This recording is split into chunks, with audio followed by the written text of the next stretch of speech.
Fim do livro do jogador. Episódio 125, a ficha de personagem. Regras do D&D 5e. Uma produção RPG Next.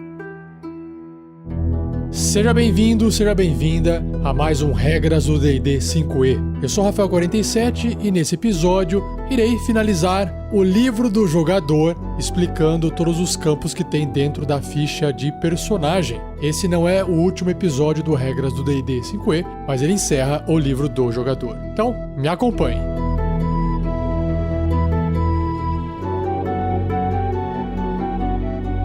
Seja você também um guerreiro ou uma guerreira do bem. Para saber mais, acesse padrim.com.br/rpgnext ou picpay.me/rpgnext.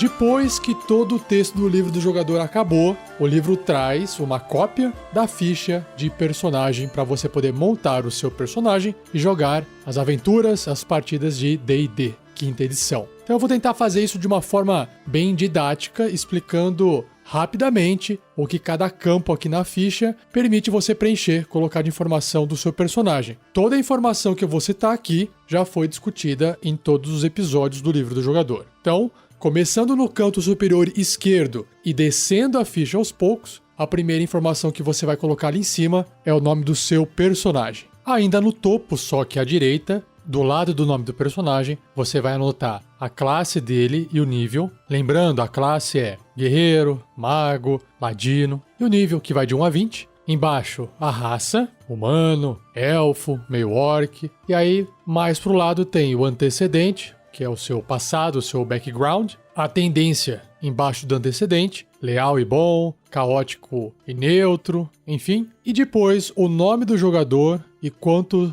de pontos de experiência seu personagem tem. Se você está começando a jogar com ele no primeiro nível, ele vai ter 0 ponto de experiência. Embaixo desse cabeçalho, começam as informações agora que descrevem numericamente o seu personagem. Então eu vou descrever aqui o lado esquerdo, são 3 colunas, né? A primeira coluna da esquerda, onde tem os atributos principais, ou as habilidades. Força, destreza, constituição, inteligência, sabedoria e carisma. Nesses campos você anota tanto o valor total, por exemplo, força 14, quanto o bônus da força 14, que é mais 2. É aqui que você também vai anotar se o seu personagem tem ou não inspiração. Lembrando que inspiração é quando o seu personagem está sendo bem interpretado através dos seus traços de personalidade, ideais, vínculos e defeitos. Logo abaixo você anota qual é o valor do bônus de proficiência, e se começou no primeiro nível é mais 2, depois esse valor vai aumentando. Logo abaixo tem uma caixinha que tem todos os testes de resistência que o seu personagem pode fazer. Ou seja, se ele tem força mais 2, um modificador de mais 2, então ele faz um teste de resistência com mais 2. Só que se ele for proficiente nesse teste de resistência de força, ele soma o bônus de proficiência, que é mais 2, no exemplo de um personagem de primeiro nível.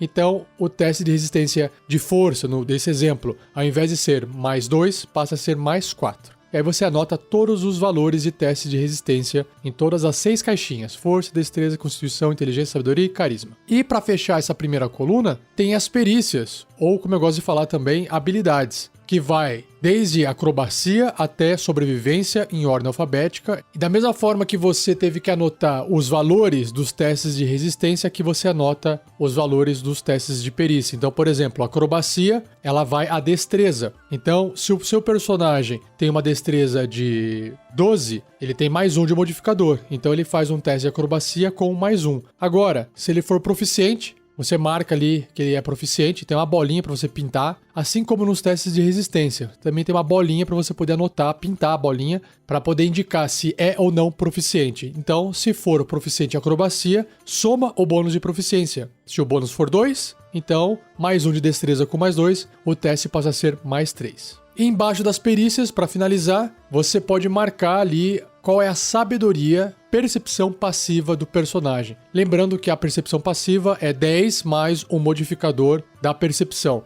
Então, se a percepção for mais 3, a percepção passiva é igual a 13. O que significa isso? Lembrando rapidinho, né? Que o mestre não precisa ficar pedindo toda vez para os jogadores rolarem um teste de percepção. Basicamente se tiver alguma coisa acontecendo, por exemplo, um inimigo tentando se esconder, que fez um teste de furtividade e tirou 12, um personagem com percepção passiva de 12 ou mais vai conseguir enxergar aquele inimigo sem precisar rolar nenhum dado. Antes de eu ir para a segunda coluna, no finzinho embaixo da primeira coluna tem uma caixinha para você poder anotar outras proficiências e idiomas. Então, por exemplo, o seu guerreiro anão, ele é proficiente em fazer armas. Usa bigorna, usa martelo e consegue fazer armas se ele tiver o equipamento, o material correto. Então ele é proficiente. Ou ele sabe pilotar uma carroça e por aí vai. É aqui que você anota, nessa caixinha que você anota essas proficiências extras.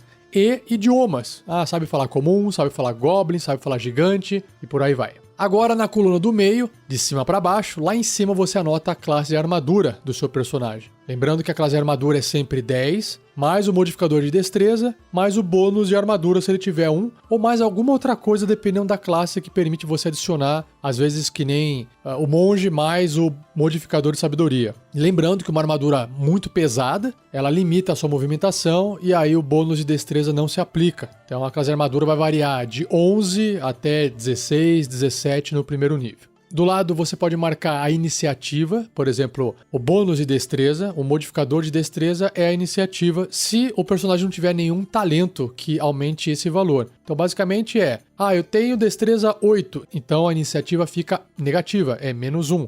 Eu tenho aqui a destreza 12, então a iniciativa é mais 1. E do lado da iniciativa, o deslocamento. Você pode anotar em metros, você pode anotar em quadrados, os dois, ou em pés, depende da versão que você joga, português, inglês, mas é ali que você vai marcar o quanto o seu personagem pode se mover. Geralmente é 9 metros para um tamanho médio, um anão 7,5 metros, um halfling, um gnomo 7,5 metros e pode ter outras raças que têm outros valores. Logo abaixo tem um campo para você poder marcar os seus pontos de vida atuais, mas também tem um cantinho onde você marca o máximo de pontos de vida do personagem. Por que isso? Para você nunca se esquecer de que quando o seu personagem for curado, ele nunca vai passar daquele máximo. Então se ele tem lá, por exemplo, 10 pontos de vida no primeiro nível e ele perde 5, quando ele for curar 7, ele não vai para 12, né? Não tem como ele passar de 10, ele sempre vai ficar no seu teto máximo de pontos de vida. Então você marca esses dois valores aqui na ficha. E embaixo você marca também, se tiver, pontos de vida temporários, que geralmente são magias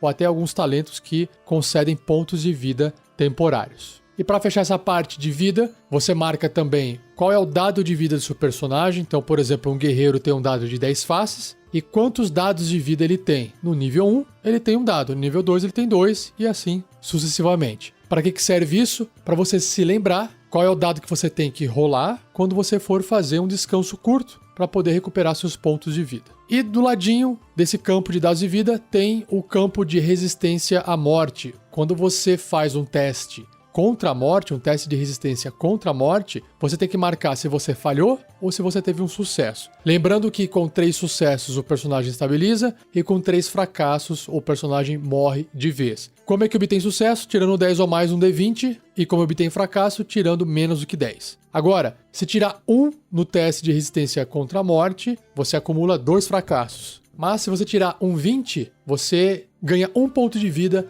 e acorda no seu turno, claro que no chão desmaiado, né? Porque quando você tá morto ou tá com 0 ponto de vida e está morrendo, você tá inconsciente e tá no chão, né? Então é aqui que você marca o que tá acumulando em termos de sucesso ou fracasso contra a morte. Ainda na coluna 2, logo abaixo, tem o primeiro campo onde você anota ataques e conjurações, ou magias que têm rolagens de ataque. Então você pode escrever o nome, por exemplo, espada longa, é o nome do seu ataque. O bônus de ataque, por exemplo, ele tem força mais 3 e proficiência mais 2. Então o bônus é mais 5 para acertar o ataque com a espada longa. E o dano, é um D8 mais 3. 3 da força e 1d8 da arma. Aí qual que é o tipo? Que você também escreve, o tipo do dano que a arma causa. Por exemplo, uma espada longa, dano cortante. Aí você escreve lá, 1d8 mais 3, cortante. É aqui, nesse campo, que você anota todos os tipos de ataque que o seu personagem pode fazer, incluindo se ele tiver alguma magia de ataque. Mísseis mágicos, bola de fogo, firebolt e por aí vai. E para fechar a segunda coluna, uma última caixinha logo abaixo, tem o nome de equipamento. É aqui que você vai anotar as armas que você tem, armaduras, itens que ele está carregando que ele pode utilizar em algum momento, como, por exemplo, sei lá, uma poção, ou uma corda, uma mochila. É aqui que ele anota os equipamentos que fazem parte do uso da aventura com uma certa frequência, porque senão você teria que, às vezes, anotar muitas coisas com muitos detalhes, não vale a pena você anotar nesse campo. Talvez seja melhor anotar em outro lugar na ficha, porque o espaço não é tão grande assim. E também junto desse box, dessa caixinha de informações de equipamento, tem os campos para você anotar todos os 5 tipos de moedas do jogo. Moedas de cobre, de prata, de elétron, de ouro e de platina. Indo agora para a terceira coluna da primeira página da ficha. Esqueci de mencionar que a ficha tem mais uma página, estou na primeira aqui ainda. Lá no topo dessa terceira coluna você anota a parte social e histórica do seu personagem. Então, traços de personalidade, ali é que você vai escrever quais são os traços que são provenientes lá do antecedente que você escolheu para ele, os ideais que o seu personagem tem, os vínculos e os defeitos. São boxes separados, caixinhas separadas para poder anotar aquelas frases que definem o seu personagem. E depois, logo abaixo, essa terceira coluna tem uma grande caixa cheia de linha para você poder anotar quaisquer outras características do seu personagem. Então, por exemplo, quer explicar como é que funciona a magia do caos, ou ele tem uma habilidade de meio orc que permite ele não morrer logo de cara quando zera, né? Não cair inconsciente quando fica 0 ponto de vida. Qualquer habilidade de classe ou raça é aqui que você vai anotar. Você pode escrever só o título e anotar na frente, por exemplo, a página do livro para você consultar e lembrar o que faz essa habilidade. Ou, se você tiver paciência e tiver uma letrinha pequena, você pode escrever resumidamente o que aquela habilidade ou característica do seu personagem especial, né, de classe ou de raça, faz. Indo agora para a segunda página, o topo, o cabeçalho da ficha é bem parecido com o da primeira página, ou seja, você também escreve o nome do personagem. No entanto, do lado direito do nome do personagem, apesar de visualmente ser bem parecido, ao invés de você ter que escrever classe, nível, raça, antecedentes, essas coisas, você vai escrever outras informações físicas do personagem. Então, por exemplo, idade, cor dos olhos, altura, cor de pele, peso e cor ou tipo de cabelo. E essa segunda página, basicamente, são várias caixinhas com várias linhas para você poder anotar textos sobre o seu personagem. Tirando a primeira caixinha, que não tem linhas, que é a aparência do personagem. É ali que você pode colocar uma foto, você pode fazer uma ilustração, você pode desenhar o rosto ou o corpo inteiro, aí vai de cada um. Um outro box, uma outra caixa de texto do lado da aparência do personagem se chama Aliados e Organizações. E dentro dessa caixinha de texto tem uma caixa em branco para você poder colocar o símbolo da sua organização e o nome dela. Então, por exemplo, o seu personagem é da Aliança dos Lords. Então ali você coloca o símbolo da Aliança dos Lords e escreve em cima Aliança dos Lords. E você pode escrever aqui, aliados, eu conheço um cara de uma igreja em tal lugar, fulano de tal me ajuda com isso quando estou com tal dificuldade. É aqui que você coloca as informações sobre essa parte de contatos que o seu personagem tem, se ele tiver. Mais abaixo dessa segunda página, no canto esquerdo, tem uma caixinha comprida cheia de linha, onde você vai poder escrever o histórico do seu personagem. De onde ele veio, o que aconteceu com ele no passado, o que trouxe ele até esse momento desse nível 1, onde vai iniciar a aventura. Esse é todo o histórico do personagem. Indo agora para a penúltima caixa de texto, ela se chama Características e Traços Adicionais, onde você pode descrever coisas a mais do seu personagem, caso você tenha alguma informação a mais. Inclusive, não precisa ter nada escrito agora, podem ser coisas que o seu personagem vai sofrendo ou vai mudando ao longo de uma aventura. E a última caixa da página 2, última caixa de texto, se chama Tesouro, que aqui você vai poder anotar, por exemplo, coisas que você achou, achei uma obra de arte, achei uma espada ornamental ou um pote estranho aqui que você anota. Por isso que eu falei, você não anota na primeira ficha tudo em equipamento, apesar de tesouro ser um tipo de equipamento, né? Equipamento você anota o que o seu personagem utiliza com frequência, o que é útil. E aqui, tesouros tem algum valor, ou às vezes é um item que você achou, falou, pô, eu achei aqui uma adaga feita de osso, nem sei se isso aqui tem valor monetário, mas é um tipo de tesouro. Pode servir para alguma coisa na aventura. E para fechar a ficha de personagem, a terceira página é a página só utilizada por personagens que são conjuradores. Se o seu personagem é um guerreiro de nível 1, essa ficha vai ficar totalmente em branco, a não ser que ele siga lá o caminho marcial que permite o guerreiro fazer magia. Aí ele começa a preencher essa terceira página. Então, tem um cabeçalho, onde você escreve a classe conjuradora. Então, por exemplo, mago, feiticeiro, é a classe que é capaz de fazer magia. Druida, paladino. É claro que dependendo do nível, algumas classes não fazem magia nos níveis iniciais. Ainda nesse cabeçalho, mais para a direita, você tem 3 campos para anotar. Habilidade de conjuração, então, por exemplo, um clérigo usa a sabedoria, e ali você vai escrever sabedoria. Depois, a CD de resistência da magia. A CD é a classe de dificuldade para que as criaturas possam tentar resistir às suas magias. Então, nesse caso, lembrando, é 8 mais o bônus de proficiência mais a habilidade de conjuração. Então, por exemplo, um clérigo com sabedoria 15, ele tem um modificador de mais 2. Então, se você pegar 8 mais 2, dá 10. Com mais 2 do bônus de proficiência, vai para 12. Então, você marca lá, por exemplo, CD 12. E, por fim, o bônus de ataque da magia. O bônus de ataque da magia, geralmente, é o bônus de proficiência mais a habilidade de conjuração da magia. Nesse meu exemplo do clérigo com sabedoria 15, que tem um modificador mais 2, mais a proficiência, que são mais 2, vai para 4 o seu bônus de ataque de magia. Depois do cabeçalho, existem 3 colunas, e essas colunas estão separadas por mini cabeçalhos, onde você, batendo o olho, identifica quais são os locais onde você vai anotar as magias de nível 0, que são os truques, as magias de nível 1, até as magias de nível 9.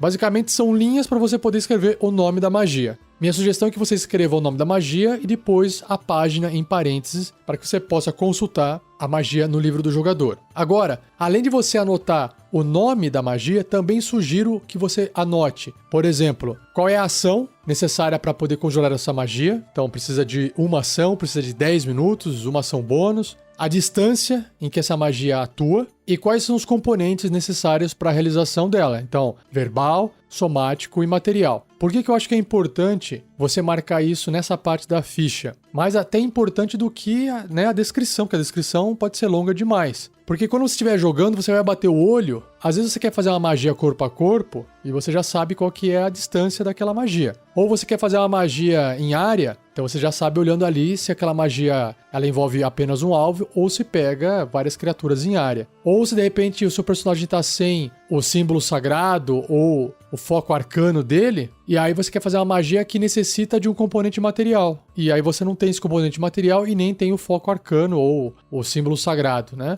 E aí você não consegue nem fazer aquela magia. Então, ao invés de você gastar tempo indo até o livro para poder ler o que ela faz, você já bate o olho ali e fala, pô, isso aqui nem posso fazer. Então, essa é a minha sugestão. E para finalizar essa parte, a partir do primeiro nível de magia até o 9º, esse mini cabeçalho tem alguns campos para você poder anotar algumas informações, que é o total de espaços de magia que você tem para fazer as magias de primeiro nível até o 9º nível e quantos espaços foram gastos. Então, por exemplo, começou no primeiro nível, mago, um exemplo aqui, sei lá, 4 espaços de magias para fazer magias de nível 1. E aí você tem um cantinho ali para marcar quantos espaços foram gastos. Para você não se esquecer que depois que acabar os 4 espaços de magia, você não pode fazer mais. E na lista, onde você escreve o nome das magias, que são linhas, tem umas bolinhas do lado esquerdo. Essa bolinha identifica se aquela magia está ou não preparada, né? Porque muitas classes precisam preparar as magias e você precisa marcar. Por exemplo, um clérigo tem uma lista de magias gigante. O clérigo tem acesso a todas as magias de clérigo. Então ele escolhe preparar magias para que quando ele estiver na aventura durante o dia, no decorrer do dia, ele só possa fazer a magia que foi preparada. E é ali que você põe as bolinhas dessas magias. Pinta as bolinhas. Certinho? E essa é a ficha de personagem resumida, falada aqui para você e para eu poder fechar esse episódio e fechar o livro do jogador. Quando você vai para a última folha do livro, que tem um último texto, tem uma frase assim escrita: What comes next? O que vem agora? O que vem depois disso, né? E tem um texto legal, que talvez muita gente não leia esse texto, eu vou ler aqui para você traduzido. Tendo mergulhado nas profundezas da criação de personagens, é hora de considerar seus próximos passos. A diversão de D&D é jogar, não apenas criar personagens, embora isso seja divertido também. Realmente eu confesso.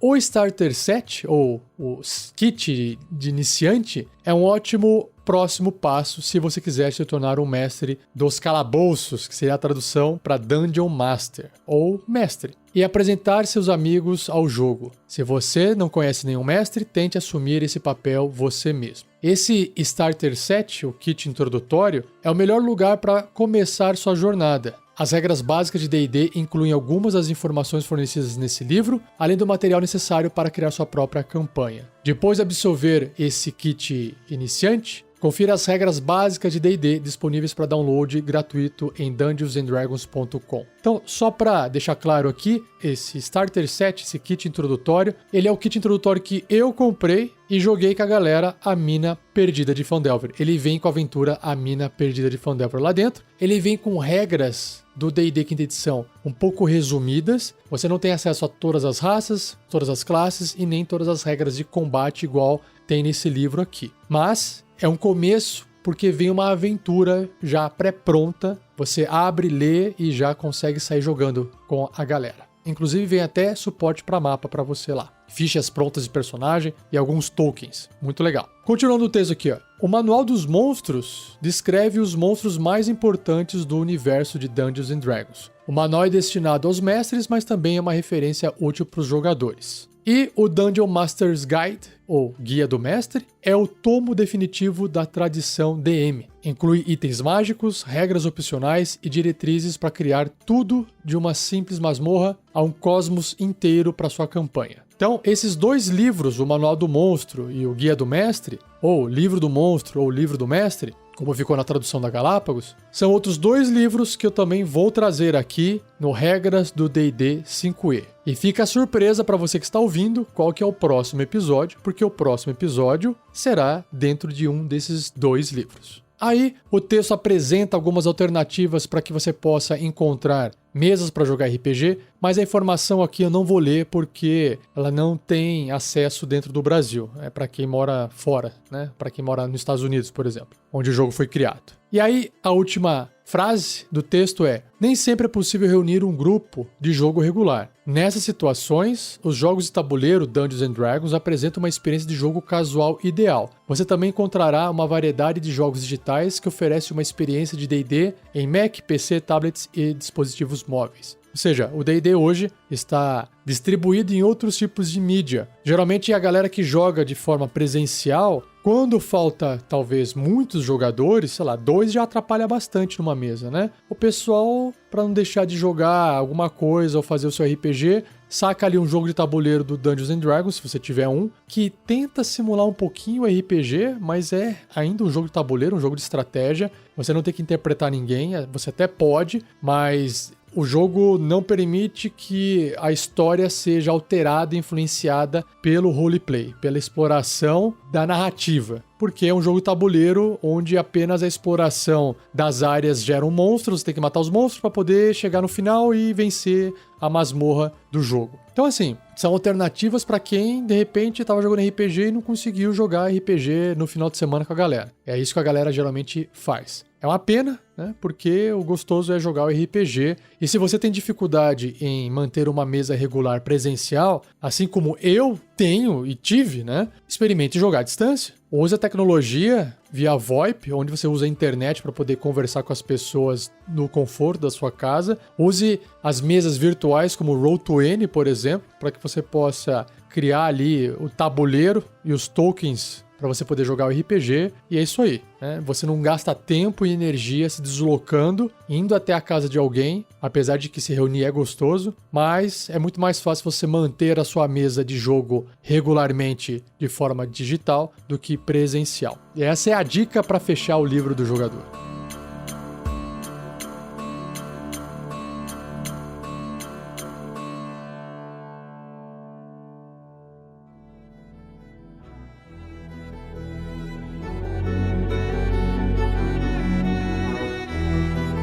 E assim eu encerro o último episódio do Livro do Jogador do Regras do D&D 5e. Espero que você tenha gostado dessa jornada de 125 episódios. Se você ainda tem dúvidas, não deixe de enviá-las para mim em rafael47@rpgnext.com.br, porque eu vou continuar fazendo os casts de respondendo dúvidas. Não é só porque acabou o Livro do Jogador agora que você não pode mais enviar dúvidas para mim, tá bom? Não se esqueça de compartilhar. Um muito obrigado a Gleico Vieira Pereira, o editor desse episódio, e nos avalie com 5 estrelas no iTunes. Se você usa o iTunes e ainda não fez essa avaliação, por favor, nos avalie para que mais pessoas possam nos encontrar com facilidade. Agora, se você está nos ouvindo usando aplicativos de podcast, também entre ali na parte de avaliação e avalie o nosso feed, seja do RPG Next como um todo, ou seja só do Regras do D&D 5e, ou os dois, melhor ainda.